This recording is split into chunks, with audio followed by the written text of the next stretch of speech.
All right, so this is the new project car. I don't know if you have seen the hints that we've dropped. If you follow us on some of our other social medias, Facebook, TikTok, Instagram, and there is a short or two on YouTube as well. But this is going to be our new drift car. I know it looks really good from a few feet away, but it definitely has some issues. Pretty sure that we got sanded, primed, and paint, spray paint, rattle can. I would assume the car was originally red, and I can tell that from the interior panels. It's not in the best condition cosmetically.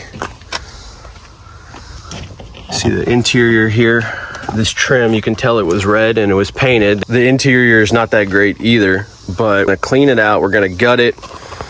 We're gonna go full race car. It's gonna be the new drift car. And this car will be getting sideways on the track at Import Alliance Summer Meet 2026 next year. Got a whole year to get it ready. Obviously, it's not ideal. It's not a 350Z. However, I used to own a 2005 Altima SER with a 3.5 liter VQ, 6-speed manual. Really fun car, made decent power. You know, it was really underrated at the time. I had that ever since I was like 20 years old, I want to say. Rest in peace to that car. We'll see if we can come up with a few pictures. We'll throw those up on the screen right here.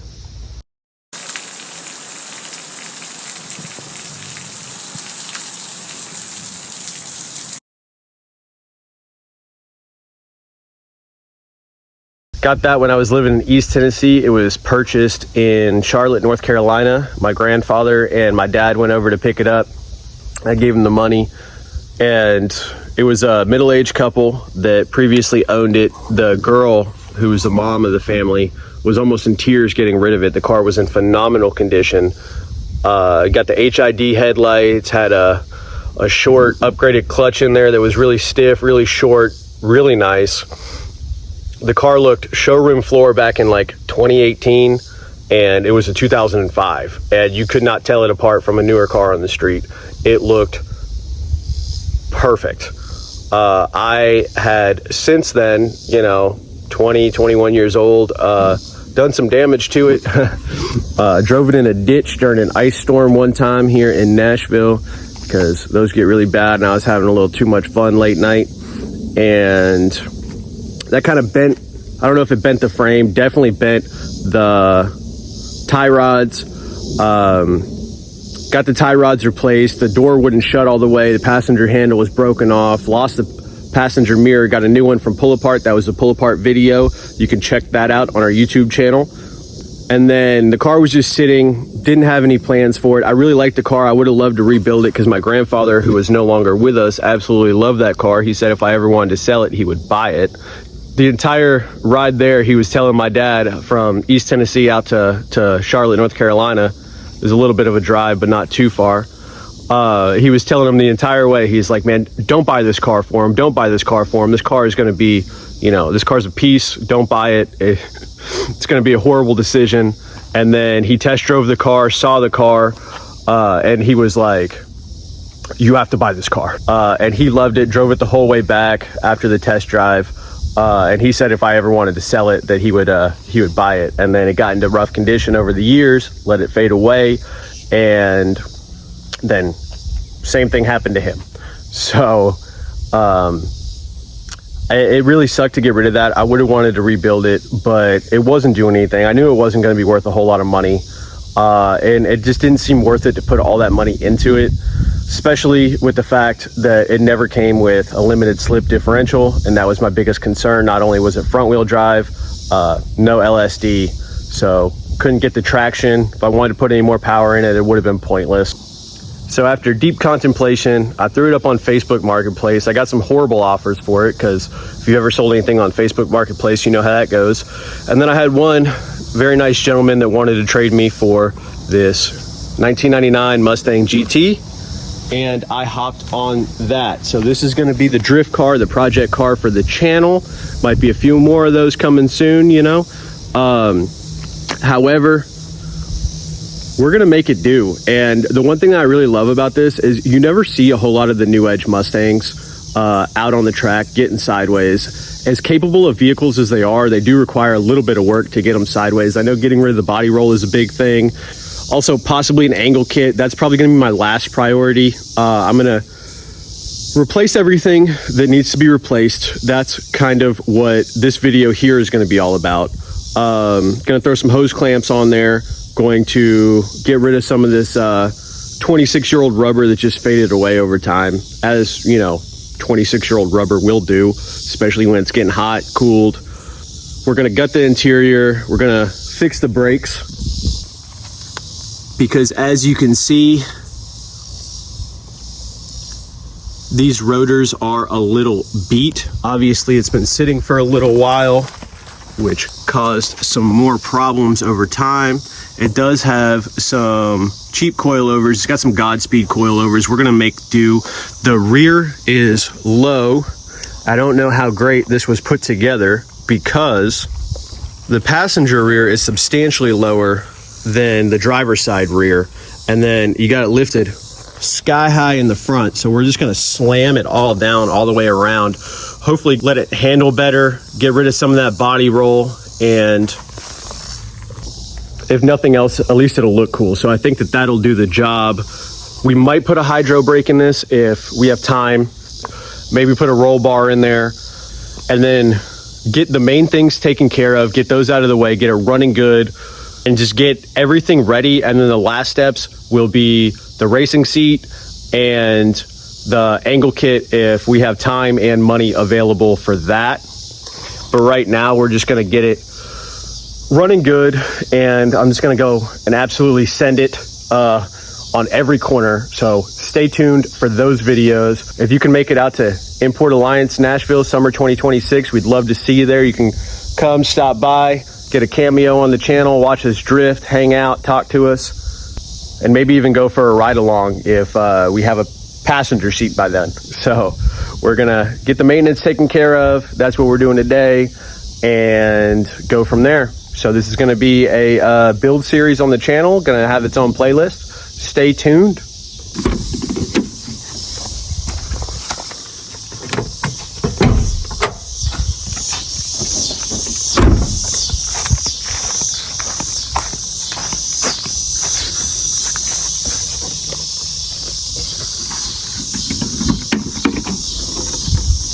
Not the money shot. So, bad news, it's a 90s American vehicle, so we're gonna have some things that need to be replaced. Good news, it's a 90s American vehicle, so it's gonna be easy to work on. For starters, we're gonna go ahead and get these battery terminals swapped out. I obviously don't daily drive this vehicle. It's not even registered yet. We're gonna get that done soon.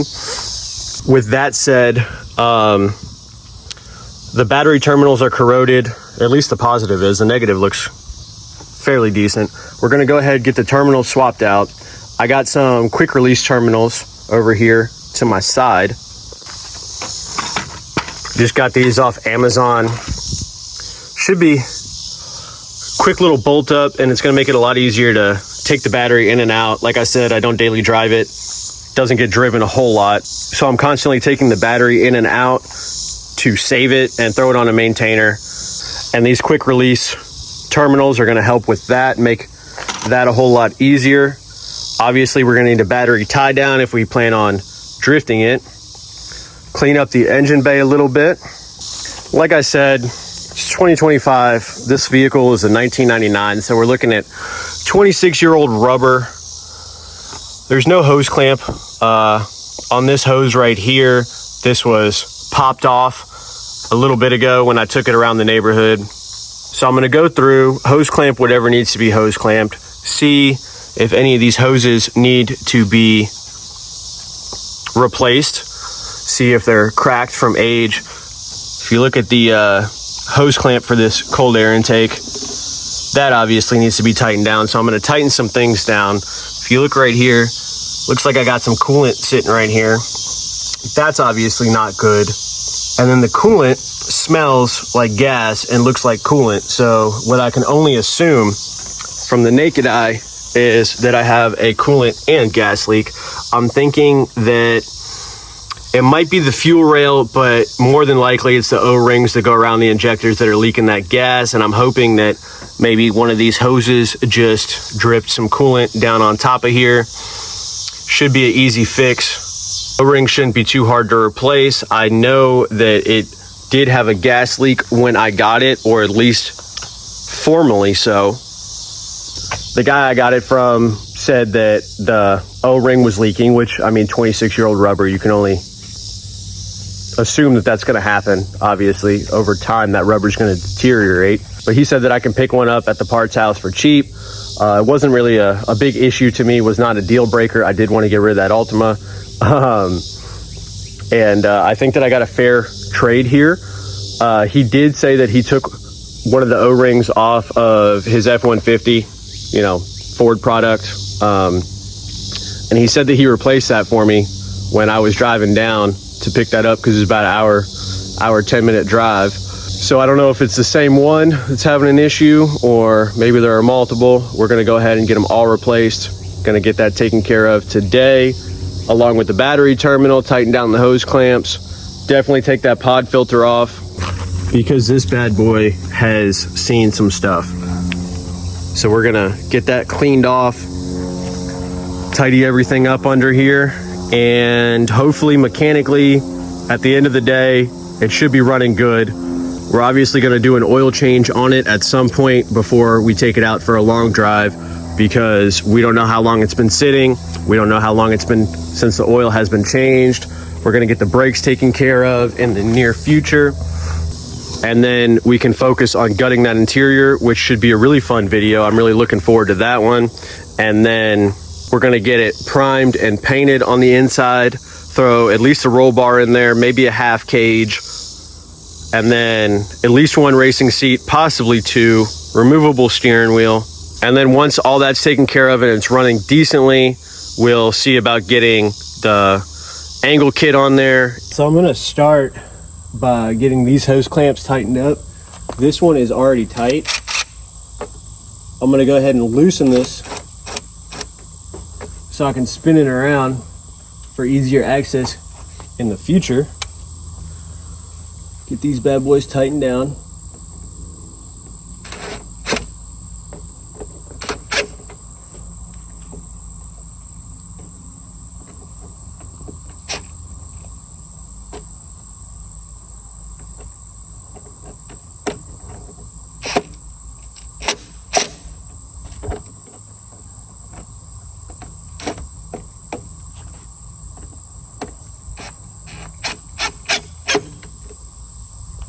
That one's snug. Two down here are snug. So that was step one. DeWalt, if you want to holler at your boy, you know what I mean? I had to borrow my buddy's half-inch impact to swap the exhaust on the 10th Gen Civic. So I could use my own, you know, I mean, hey, holler at me. All these exposed wires. We'll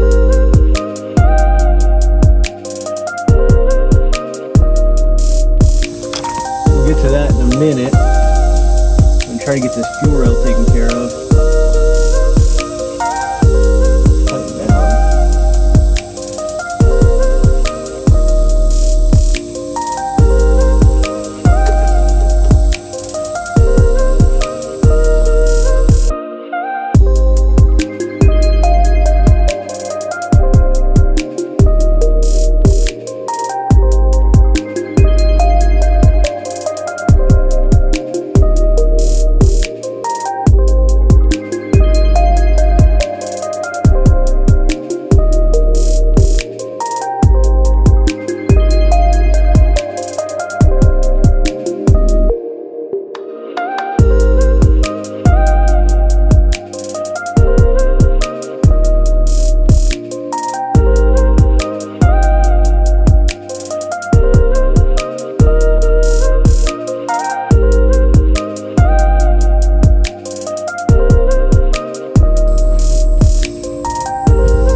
I apologize. The camera stopped rolling. So what you missed was replace the O-rings on the first injector, took out the second injector, replaced the top O-ring because it didn't have one.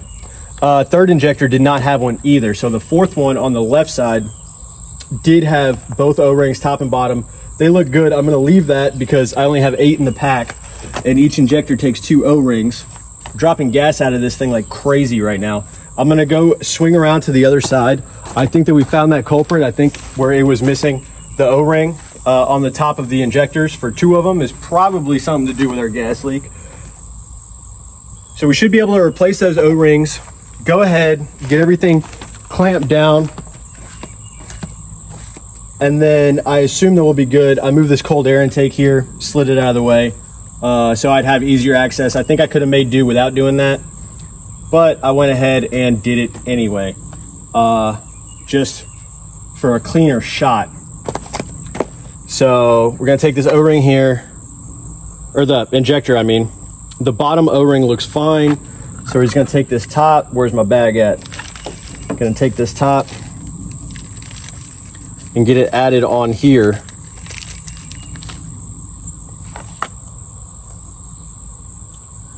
Easy enough. We're gonna go ahead and put these injectors back in, try to get some of this gas wiped up, and then clamp these hoses down, put the cold air intake back, mount that back in. The second mount wasn't even mounted up. And then we'll go from there and see if we still have any leaks.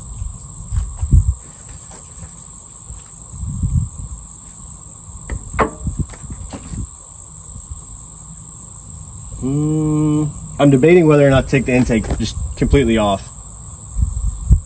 Because getting the injectors out was one thing, getting them back on might be a completely different story.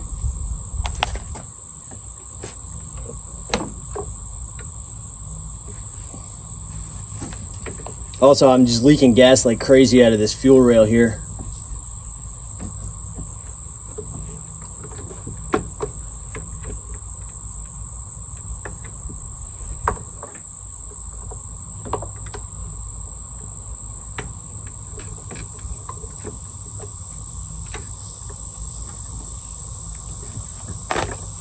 First injector is in, or the last injector. Gonna go ahead and get the second one in, or second to last, rather.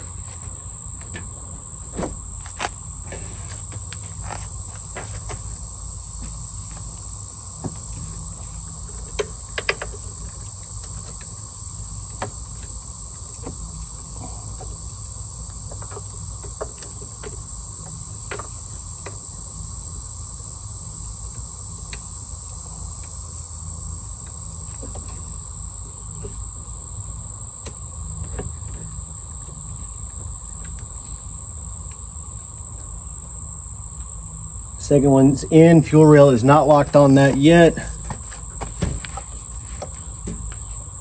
I'll clean the gas off of my electrical here. Stick that back on. Easy enough process.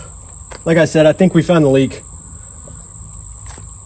I should have a spare fuel rail in the trunk if that proceeds to be a issue going forward.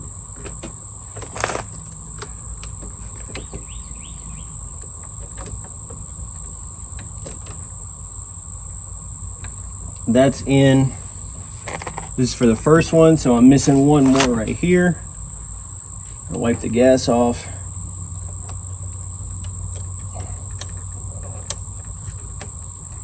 Gonna go ahead and get that on. Now just this first one here, which is crazy because this one didn't seem to have any issues. I did change the bottom O-ring and the top O-ring on this one. Those are sitting right down here.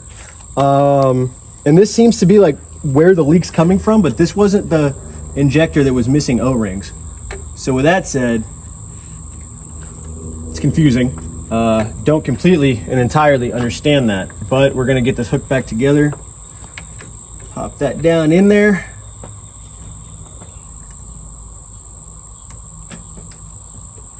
Then get this fuel rail back on.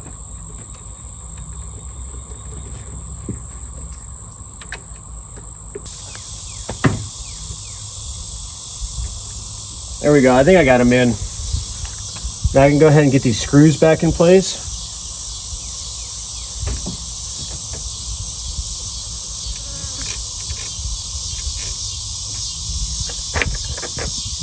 And then go from there.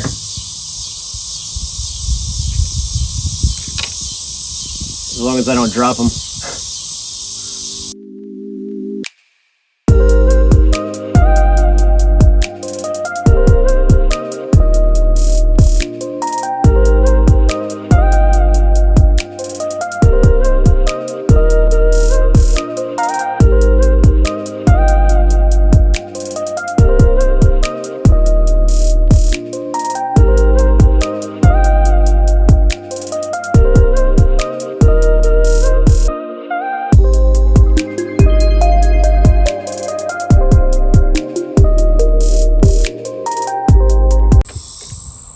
All right, so that's officially clamped down. Injectors are in place. I'm gonna check this side for wobbles. I mean, this side's sturdy as a church mouse, you know what I'm saying? Yeah. So I'm not too concerned. Gonna get some hose clamps on some things that might possibly be leaking here that feel as if they should have hose clamps. Gonna go ahead and get this cold air intake hooked back up, fastened down, and then I think we'll go ahead and put a battery in it before changing the terminals out, just to make sure that we can fire it up. We don't have any kind of crazy leaks or anything like that.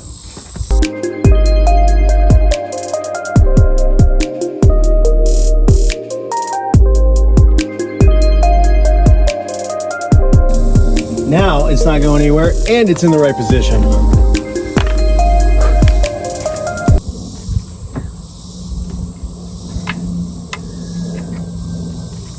Gonna go ahead and take this screw here.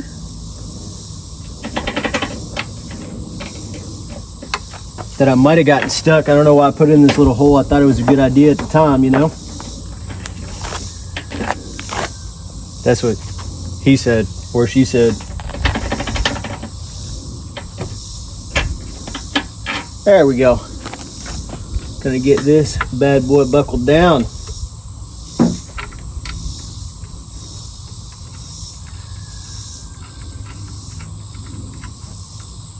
The belt on here looks good, so that's convenient.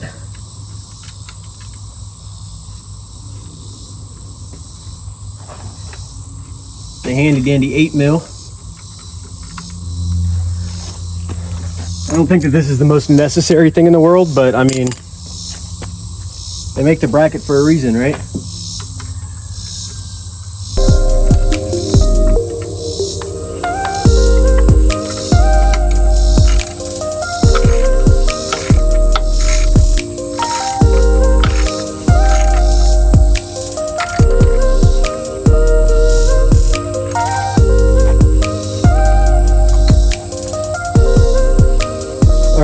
That should be all good and together. This hose that they put on here for, you know, I don't really even know what reason at this point in time, coming off.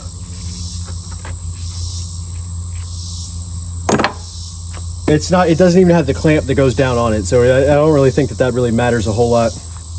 You go ahead and get the battery in here, see if she turns over, which it should be no issue. And then we'll see if we have any fuel leaks at that point, which I don't think that we should. I don't know if these hose clamps are big enough here,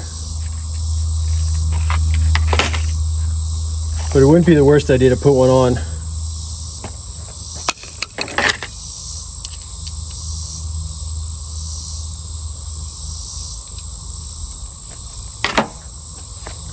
Because this bad boy just slid right off the other day.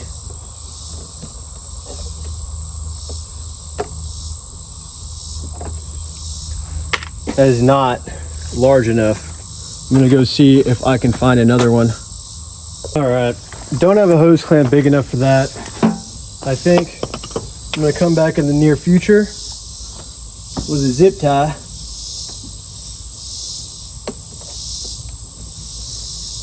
But as of right now, we're not driving it around, so I'm gonna go ahead, throw these hoses back on here, and get the battery tossed in, get it started up, check for a leak.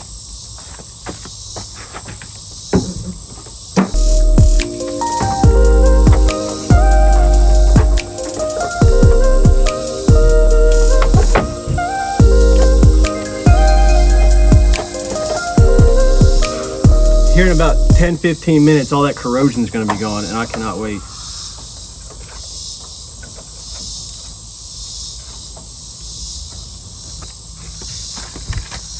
Are you ready for an extremely cold start on a 1999 Mustang GT that's been sitting for a long period of time? Well, here you go.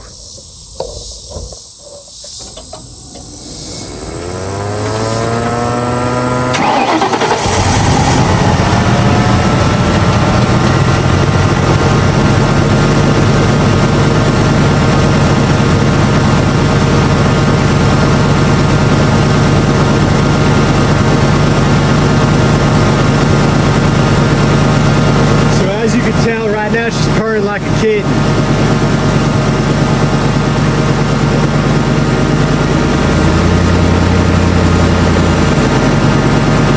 Idling good.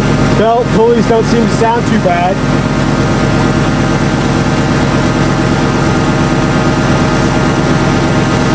I'm not smelling any gas. I'm not seeing any coolant. I believe we might have had it fixed. I'm gonna give it a little rev for you.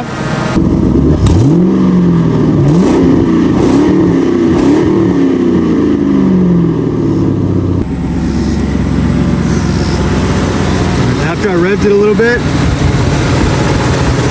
not seeing any new signs of gas. This hose didn't blow off, which is, you know, convenient. Everything seems to be in good pecking order.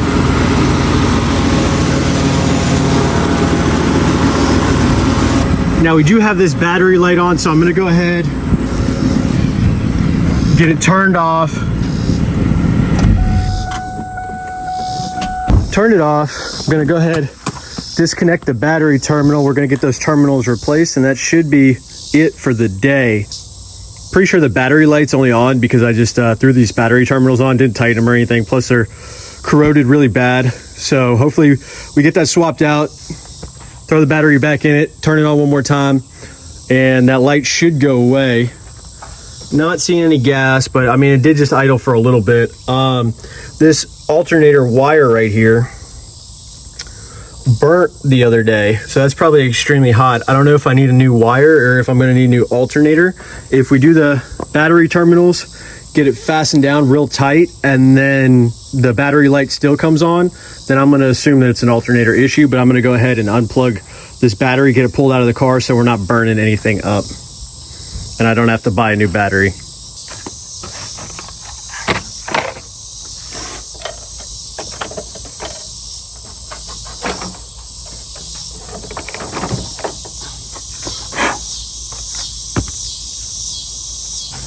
All right.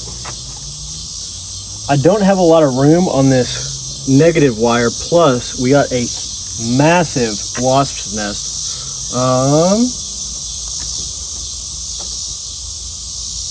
Yeah, it's attached right here, so this one might be a little tricky. Don't have an insane amount of room on the positive either. However, I think that we have enough room to where we can make this work. I'm gonna get rid of this wasp nest first because it is old and no longer active, I hope. Probably not my smartest idea. I'm just gonna grab it and try to peel it off here. There we go. All right. I'm gonna unhook this. Let's see these terminals here. Gonna start with the negative.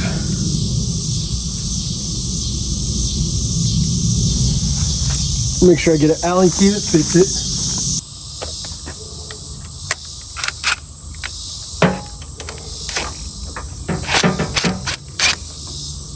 DeWalt. Holler at me.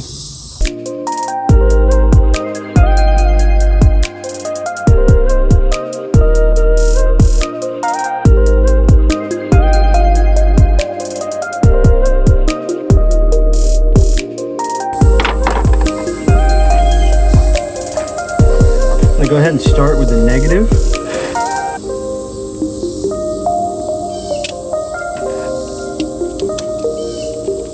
Because it seems easier to get to. And if you don't have the most expensive wire cutters in the world, that's no problem. Good old-fashioned pair of dikes should be able to work its way through it. Just won't be the fastest process.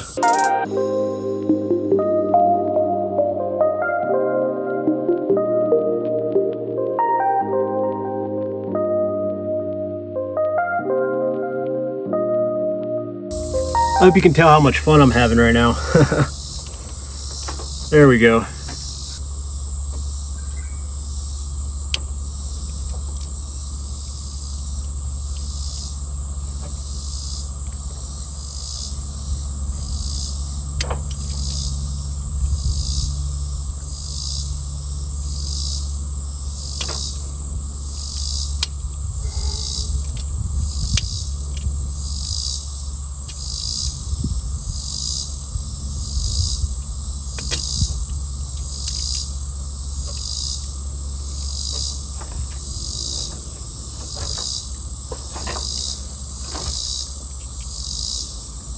I tried to do it with 2 cuts, you know, like opening a bottle of wine, which is what I'm gonna be needing to do tonight.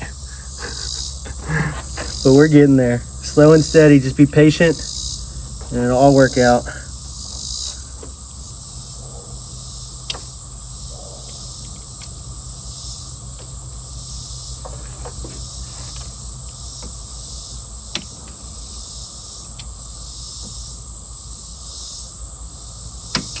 And remember, safety is the most important thing when you're playing with wires and you're playing with box cutters.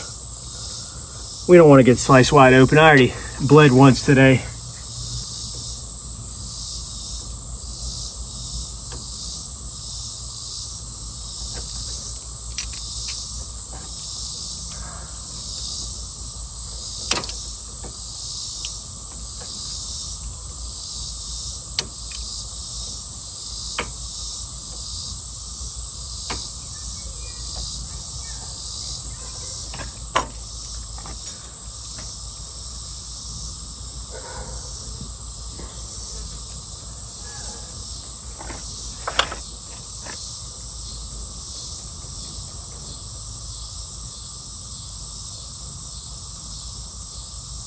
The other hope is that once I get all this together, the car turns on.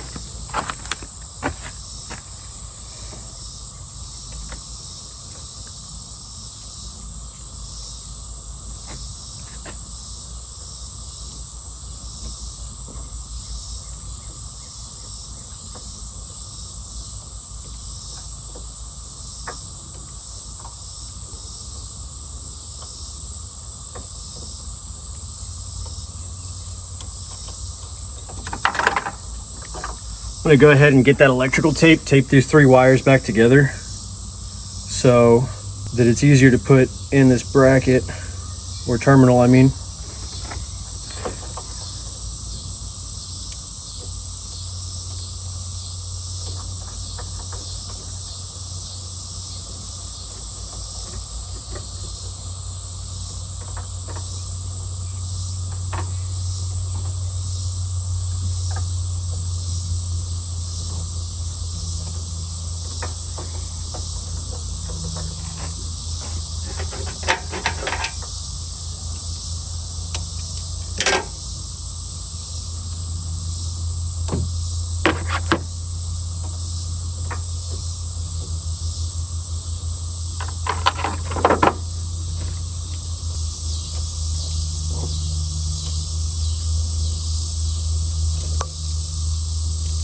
I'm gonna get it started.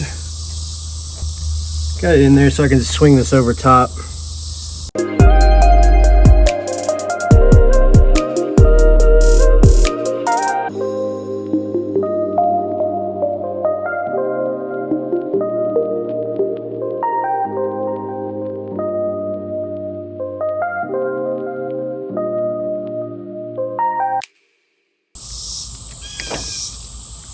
There we go. And I'll show you how corroded this positive terminal was. That thing is all messed up. Got tetanus on that bad boy.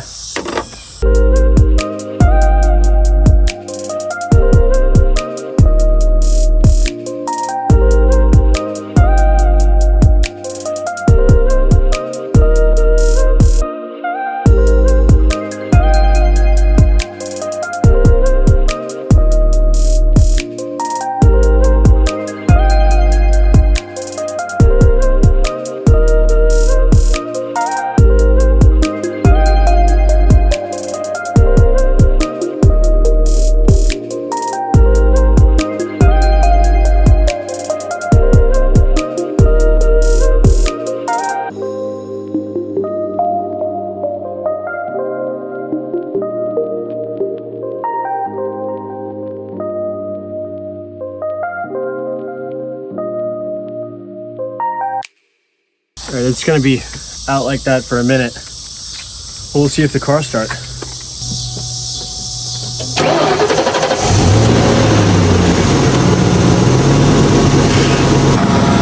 Car started right up, no issue. And in addition to that, I do not see a fuel leak. Come inside the car, still got the battery light on, so I'm thinking that's probably the alternator. Maybe I did something wrong, but I would assume it's the alternator. We're gonna replace the wire first. If that doesn't work, then we'll get the alternator itself replaced, because it's really easy to do. It's right on the top, a lot easier than the Ultima I was telling you about. And the radio works, so you know, I did something right there. So now that everything's running, I don't want to kill this battery too much. I'm gonna get it taken out of the car, get it on the charger, but at least I know.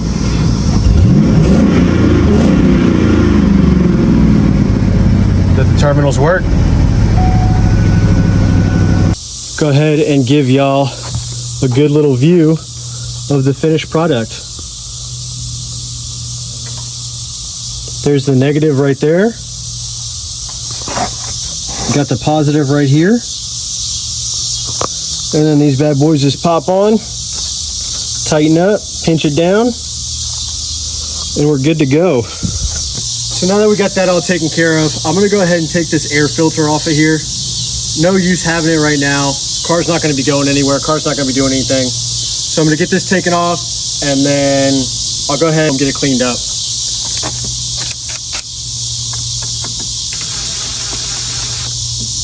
You won't.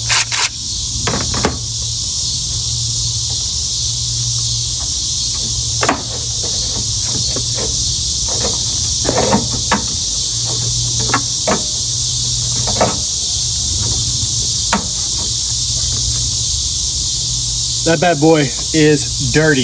You want to see something funny? I've never taken that off before in my life on this car. I got a free screwdriver out of the deal. It was just sitting underneath the air filter. That's wild. Just gotta go ahead and show y'all one more time. We got the old positive here. These were the two negatives, or the two pieces that go to the negative. And this is what we replaced those with.